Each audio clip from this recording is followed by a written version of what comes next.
ξέρω καν να ξύπνησα. Ρώτα τους φίλους μου τι σημαίνουν τα αισθήματα. Νιώθω θαύμασμα πάλι και σήμερα.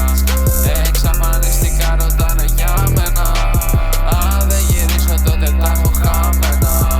Κι αν δεν μιλήσω έχασα εσένα. Πολλές φορές προσπαθώ να φτιάξω τα πράγματα νωρίτερα. Δεν θέλω να ξυπνήσω σήμερα. Γιατί αυτά που ζήσαμε μαζί ήταν τα καλύτερα. Τα καλύτερα. Κοίτα μες στα μάτια, πες μου τι σημαίνουν τα αισθήματα. Τα αισθήματα. Ξέρω μεταξύ μας υπήρχανε προβλήματα. Προβλήματα. Μιλάνε για μας, δεν μας ξέρουν καν. Πρέπει να πάω ψηλά. Σου είπα τα raps μου δεν είναι για Ελλάδα. Θα βρω λύσεις σε όλα τα προβλήματα. Σου είπα baby θα γιατρέψω τα τραύματα.